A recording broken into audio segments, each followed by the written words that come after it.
Strava versus Garmin, an update. Rapha is leaving the Pro Tour.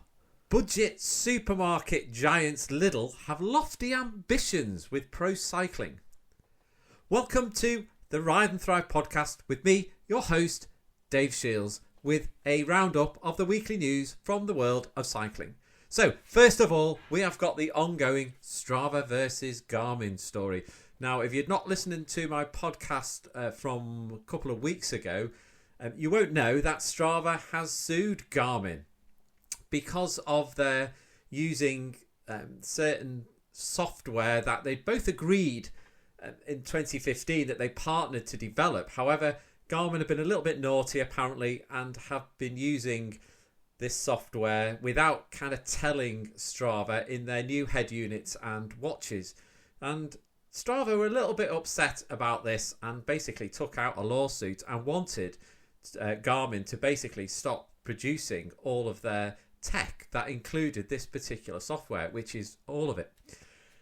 Now, the update is that they have actually resolved this and Strava have ultimately dropped the lawsuit. So it is kind of resolved for now. And I think they've come to some agreement where they'll put logos where the software has been developed by Strava, and it's all to do with patents.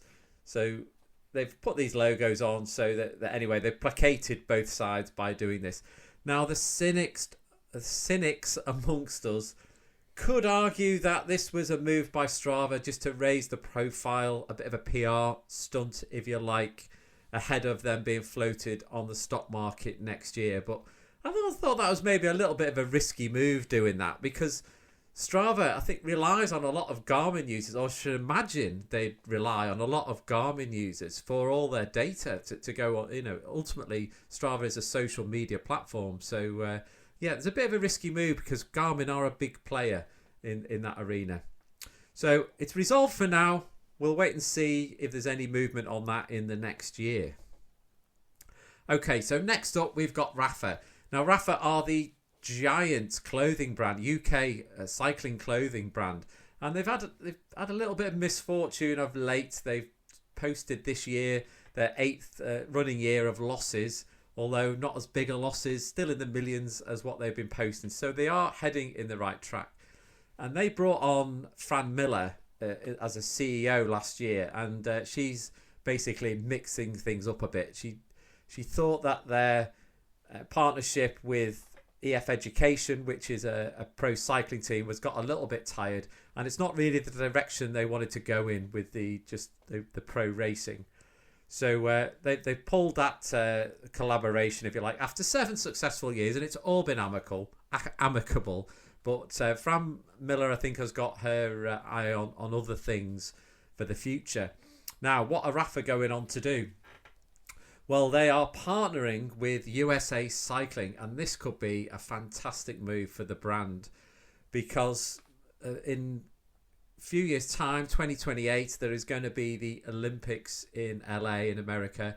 So that could see a massive jump in the profile for Rapha as a partner with USA Cycling. So it could be a canny move, and it's more in line with what Rapha want to achieve, which is basically a broader brushstroke, if you like, on cycling, not just pro cycling, but, you know, with everyday cycling, and trying to reach the everyday folk, if you like, who are just out to ride their bike and get them interested in their brand, because that they have always done that as well. They have always come up with funky collaborations, you know, with EF. They had these iconic pink jerseys, and they come up with some nice designs for the jersey. So we'll hopefully. I do like Rapha as a brand. They are quite expensive, but they stand for good things, and inclusivity in cycling especially. So hopefully this will be a good move for the brand, and we'll wait and see for the future. Now, where does that leave EF Education? It leaves them without a kit sponsor basically, and they're not sure who's going to take up that baton. I believe it's rumoured to be ASOS might take up that move of supplying them with their kit for 2026, but we'll wait and see on that one. Now, the final story from this week is Lidl's. They are one of my favourite budget shopping supermarkets, I guess you could say. And hence they sponsored my t-shirt. No, they didn't. I actually bought it from Lidl's for about £4, which is and they've got the shorts on as well that you can't see. And it cost me about £8 for the t-shirt and the shorts, for Lidl Trek shorts. But I'm well chuffed. Anyway, I'm digressing a little bit.